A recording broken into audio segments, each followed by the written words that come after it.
Olá pessoal, eu sou o Caco e eu vou resolver mais um problema para vocês. Tá ali mais vídeo desse assunto, se você quiser conhecer toda a playlist, clica nesse i aí e vai lá. Então diz assim, ó, antes de continuar, curte o vídeo aí, por favor, isso me ajuda muito e compartilhe ao final com quem você conhece o que está estudando. Vamos lá. Um carro de corrida de massa 800 kg entra numa curva com velocidade de 30 metros por segundo e sai com velocidade de igual módulo, porém numa direção perpendicular à inicial, tendo sua velocidade sofrido uma rotação de 90 graus. Determine a intensidade do impulso recebido pelo carro. Olha só que interessante esse problema aqui, tá? Isso aqui é um carro de corrida, parece um Fusca. É um carro de corrida que ele entra aqui e ele sai depois da curva aqui, ó.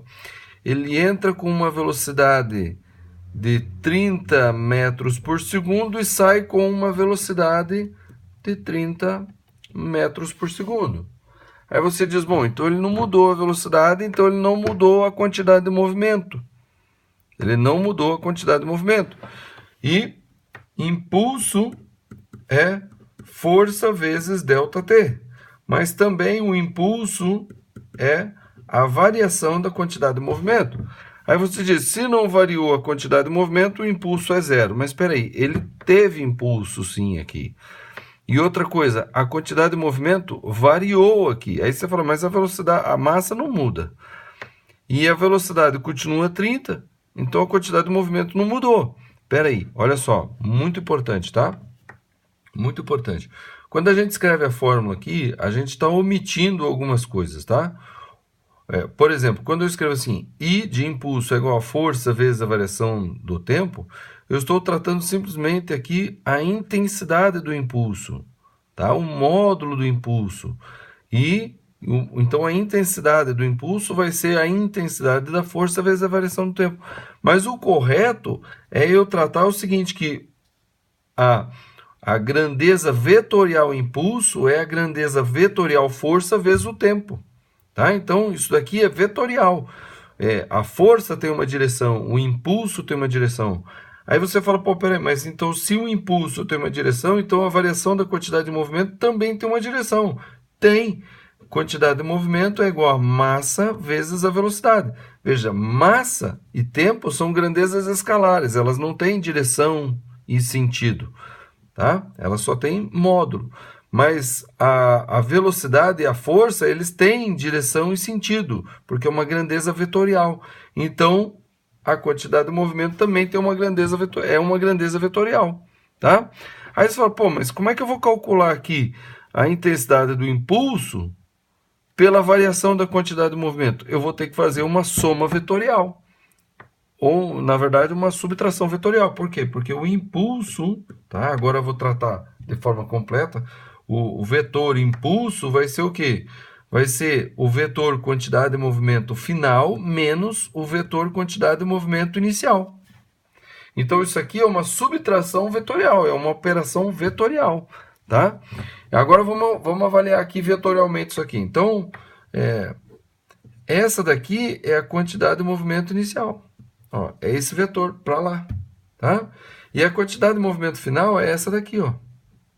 Quantidade de movimento final é um vetor para baixo, tá?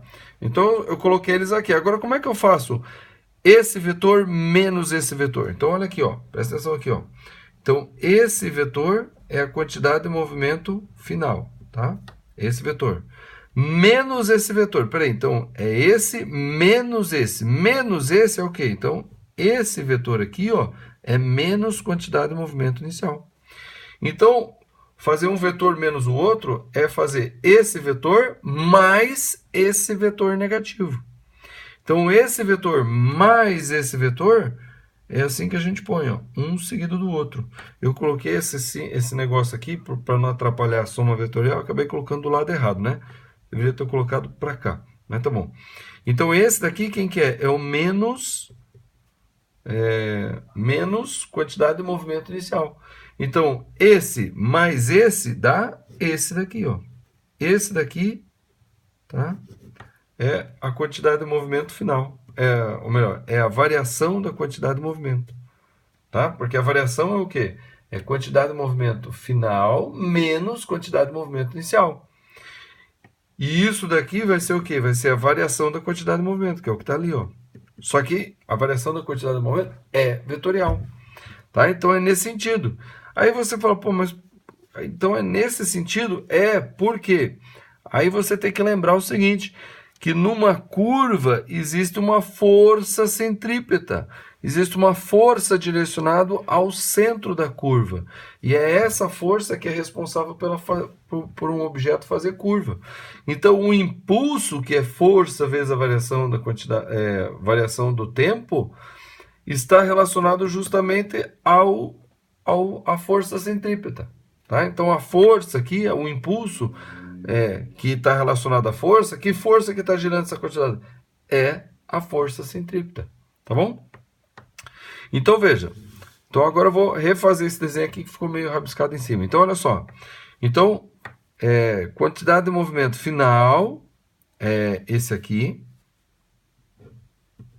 tá? Então quantidade de movimento final menos quantidade de movimento inicial. Então quantidade de movimento inicial é para lá, só que menos é para cá, então é para cá. Certo?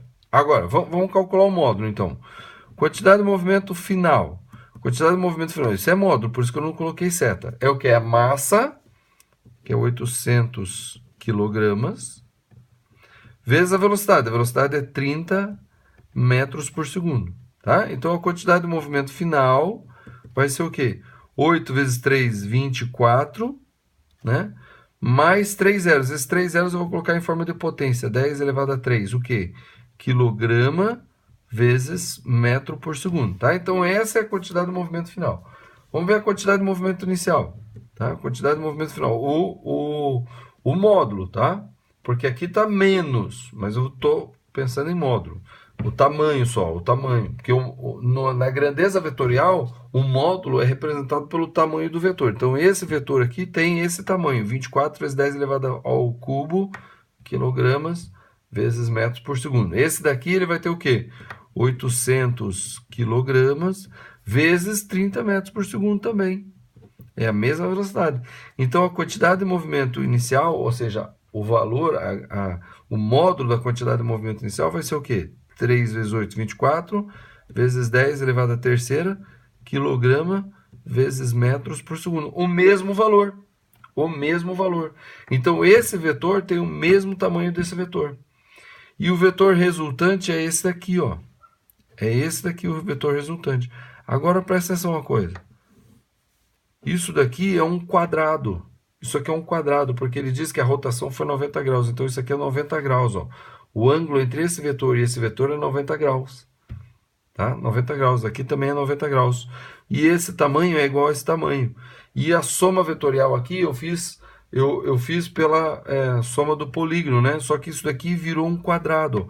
A regra do paralelogramo, esse paralelo a esse paralelo a esse, né? Se você tiver dúvida do que eu estou falando, bota no comentário que eu te indico um vídeo que fala sobre a soma vetorial. Então, esse daqui é o vetor soma. É o delta, né? É a variação da quantidade de movimento. E esse vetor, ele tem o tamanho do quê? Da diagonal desse quadrado. É a diagonal do quadrado. E qual que é a diagonal do quadrado? A diagonal de um quadrado. Tá? Então, um quadrado de lado L, a diagonal vai ser o quê? L raiz de 2. Essa é a diagonal do quadrado. Então, essa variação aqui, ou seja, o impulso, que é a variação da quantidade de movimento, o impulso, que é igual à variação da quantidade de movimento, né, em módulo, agora estou falando de módulo, vai ser o quê? Vai ser o L, que é o Q, QF ou Q inicial, raiz de 2. Então vai ser tanto Q final, raiz de 2, ou Q inicial, raiz de 2. Tá? Então o impulso desse carro que fez essa curva vai ser o quê? Vai ser 24 vezes 10 elevado à terceira, raiz de 2, quilograma vezes metros por segundo. Aí você fala, mas quilograma vezes metro por segundo é unidade de quantidade de movimento. Tudo bem, eu já falei que essa unidade é a mesma unidade Newton vezes segundo, né? Newton vezes segundo. É a mesma unidade. Então eu vou colocar na unidade de impulso, né? Como alguns preferem, tá? Mas é a mesma coisa, eu poderia colocar isso aqui como minha resposta, que está certinho. Mas vou colocar aqui 24 vezes 10 elevado à terceira, raiz de 2, Newton vezes segundos, tá?